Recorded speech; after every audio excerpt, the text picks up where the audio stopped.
तो इंदिरा गांधी का इमरजेंसी का समय है और इस काले अध्याय से गरीब जनता को, आम जनमानस को ताकत देकर निकलने की ताकत किसी ने दी तो बाबा साहब अम्बेडकर के संविधान में वो ताकत दी। अरे इससे बड़ी दुर्गति क्या होगी। बेटे की सेटिंग के लिए लालू प्रसाद यादव जी कांग्रेस की गोद में जाकर बैठ गए हैं और अपने पांव में अम्बेडकर की मूर्ति को रख दिया, फोटो को रख दिया। जेपी जी, लोहिया जी और कर्पूरी ठाकुर जी कभी लालू प्रसाद यादव को, उनके परिवार को माफ नहीं करेंगे। समाजवाद के नाम पे परिवारवाद को बढ़ावा देने का काम किया लालू प्रसाद यादव ने किया। इस न्यूज के प्रायोजक है अफजल फर्नीचर। ये 50 साल कांग्रेस की दमनकारी नीतियों, सत्ता विभाषा और तानाशाही मानसिकता के 50 साल हैं। आपातकाल लगाकर भारतीय लोकतंत्र के ऊपर कभी ना मिटने वाला धब्बा ये कांग्रेस ने लगाया और जिन लोगों ने उस समय यातनाएं झेली हैं वो आज भी यही कहेंगे, चाहे 50 साल आपातकाल के हो गए हो, लेकिन अन्याय, अत्याचार और तानाशाही ये अभी भी लोगों के दिलो दिमाग पर उतनी ही ताजा है और हमें इसको आने वाली पीढ़ियों को भी बताते रहना है कि दुनिया के सबसे बड़े लोकतंत्र में अगर आपातकाल लगाने का काम, अगर इमरजेंसी लगाने का काला अध्याय किसने लिखा था तो कांग्रेस और नेहरू गांधी परिवार की इंदिरा गांधी ने लिखा था। और राहुल गांधी जी को याद करवाना चाहता हूं, इंदिरा गांधी जी संविधान को ताक पर रखकर चलती थी और राहुल गांधी संविधान को जेब में रखकर चलते हैं।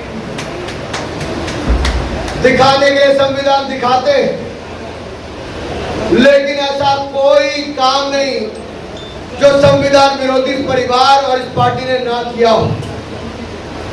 इस देश के दो टुकड़े हुए तो नेहरू जी की जो भूख थी, जो ललक थी देश के प्रधानमंत्री बनने की, एक बड़ा कारण वो था।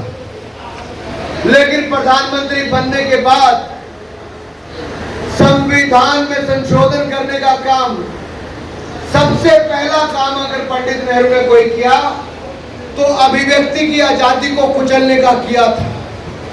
ये मीडिया के मित्रों पर एक लेख क्या लिख दिया ऑर्गेनाइजर में, कानून में संशोधन कर दिया, संविधान में बदलाव लाने का प्रयास किया। ये तो सुप्रीम कोर्ट ने लताड़ लगाई, तब जाकर वो रुका और यहीं पे वो रुके नहीं।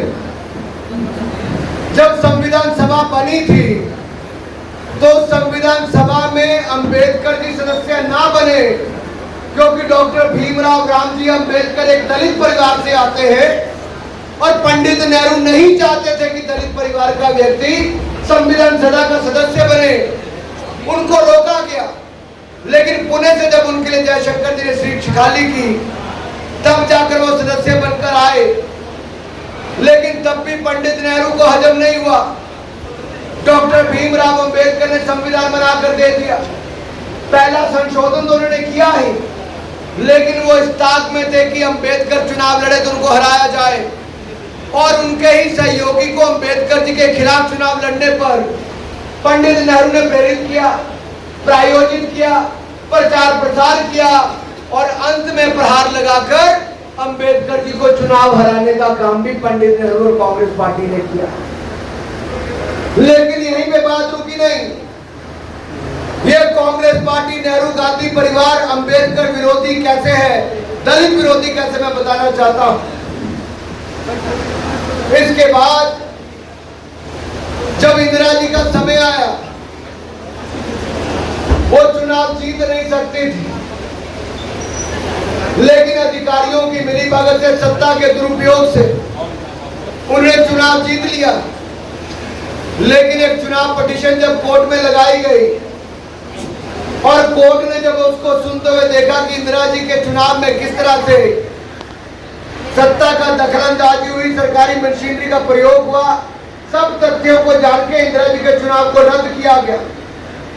अब चुनाव जब रद्द हुआ तो इंदिरा जी को इस्तीफा देना पड़ना था। 6 साल तक वो चुनाव नहीं लड़ सकती उनको पता था अगर वो 6 साल तक चुनाव नहीं लड़ती तो नेहरू गांधी परिवार ने, जिसने देश का विभाजन करवा दिया अपनी सत्ता के लिए, उस परिवार के पास सत्ता संभालने वाला कोई नहीं बचता।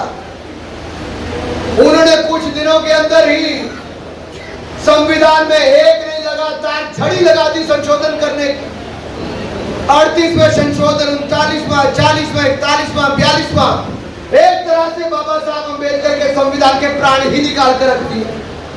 केवल सत्ता में रहने की भूख इंदिरा गांधी जी की इस कदर तक उतर गई कि रातों रात जो कभी पार्लियामेंट से पास करवाना था कि आपातकाल लगे, वो भी नहीं करवाया, संशोधन करवाया और राष्ट्रपति से मंजूरी लेकर 25 जून की रात को रात के 12 बजे, आज से ठीक 50 साल पहले इस देश में आपातकाल लगाने का काम किसी ने किया तो एक काला धब्बा, काला अध्याय श्रीमती इंदिरा गांधी ने किया है। देश कभी उनको माफ नहीं कर सकता मेरे हिसाब से।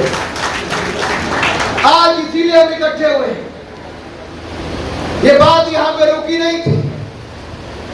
1975 से पहले 74 में पूरे देश में कांग्रेस की हालत थी, महंगाई बढ़ रही थी, अराजकता बढ़ रही थी, कांग्रेस के खिलाफ वातावरण बन रहा था। और इसी बिहार की भूमि से आने वाले हमारे जॉर्ज फर्नांडिस जी ने रेलवे के इस तरह का आंदोलन चलाया जिसमें पूरे देश भर में वातावरण खड़ा हो गया। और ऐसा ही गुजरात में जब आंदोलन चला तो उस आंदोलन के कार्य पूरे गुजरात में चिमनजी भाई की सरकार हिलनी शुरू हो गई। 75 के दशक में गुजरात की कांग्रेस की सरकार चुनाव हार गई, साथ ही साथ इंदिरा गांधी केस हार गई। तो अपने आप एक तरीका निकाला कि कैसे सत्ता में रहने के लिए आपातकाल लगाया जाए। केवल यहीं पे रुके नहीं, वो लोगों को उठाकर विपक्ष के नेताओं ने जिन्होंने आवाज उठाई, जेलों में भरना शुरू कर दिया। हिंदुस्तान की जेलें कम पड़ गई।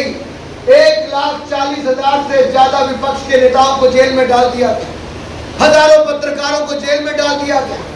और ये शुरुआत 25 तारीख की रात से हुई थी। आपातकाल की घोषणा से पहले पूरे देश की अखबारों को बंद कर दिया गया था। उसके बाद जो सरकार के खिलाफ कोई लिखता था उनको जेल में डाल दिया जाता था। जो आवाज उठाता था वो जेल में था। बाकी इंदिरा जी के पुत्र संजय गांधी जी उस समय नसबंदी का दौर चला रहे थे। खेतों से पकड़ के, सड़कों से पकड़ के, घर से पकड़ के लोगों की नसबंदी की जा रही थी। अगर कोई अपनी आवाज उठाता था तो उसको मारने पीटने का काम किया जाता था। दिल्ली में गरीब जनता ने जब अपने घरों पे चल रहे बुलडोजर के खिलाफ आवाज उठाई तो उनकी छाती पर गोली चलाने का निर्देश किसी और ने नहीं, सोनिया गांधी और संजय गांधी ने, सोनिया नहीं, इंदिरा गांधी और संजय गांधी जी ने दिया था। ये कैसी कांग्रेस पार्टी थी? देश में नारा तो गरीबी हटाओ का लगाती थी, लेकिन गरीबों को मिटाने का पूरा काम करती थी। एक भी काम कांग्रेस पार्टी का ऐसा नहीं रहा जहां से गरीबों का उत्थान हुआ हो। साथियों, आप देखिए, अगर बिहार की भूमि से बात नहीं उठी होती तो क्या भारत का लोकतंत्र बचा होता? बचा होता क्या? जयप्रकाश नारायण जी हो, लोहिया जी हो, कर्पूरी ठाकुर जी हो और जेपी मूवमेंट में तो केवल बिहार का युवा नहीं, पूरे देश भर के युवाओं ने जयप्रकाश जी के नेतृत्व में देश के कोने कोने में गिरफ्तारियां दी। इंदिरा गांधी का इमरजेंसी का समय है और इस काले अध्याय से गरीब जनता को, आम जनमानस को ताकत देकर निकलने की ताकत किसी ने दी तो बाबा साहब अम्बेडकर के संविधान में वो ताकत दी। कांग्रेस के विरोध से आपातकाल के इस आंदोलन में जेपी जी, लोहिया जी और कर्पूरी ठाकुर जी कभी लालू प्रसाद यादव और उनके परिवार को माफ नहीं करेंगे। समाजवाद के नाम पे परिवारवाद को बढ़ावा देने का काम किया तो लालू प्रसाद यादव ने किया। अरे इससे बड़ी दुर्गति क्या होगी?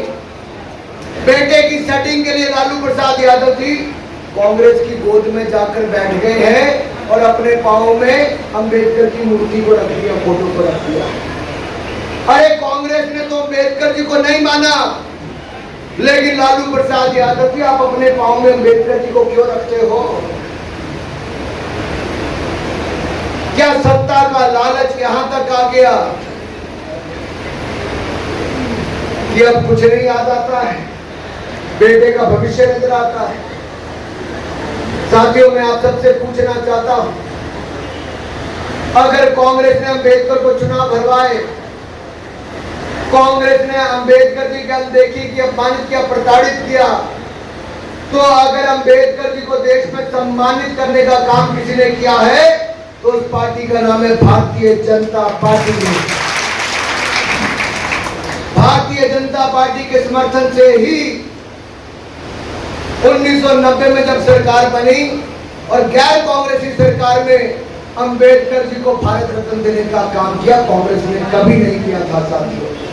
यही नहीं, संविधान सदन नाम भी मोदी सरकार ने रखा और नरेंद्र मोदी जी जब पार्लियामेंट में पहली बार चुनकर आए तो सबसे पहला शीश झुकाया तो पार्लियामेंट की पहली सीढ़ी पर, और दूसरी बार शीश झुकाया पार्लियामेंट के अंदर जाकर बाबा साहब अंबेडकर के संविधान पर, और मोदी जी ने कहा मेरी सरकार बाबा साहब अंबेडकर के संविधान के अनुसार चलेगी साथियों।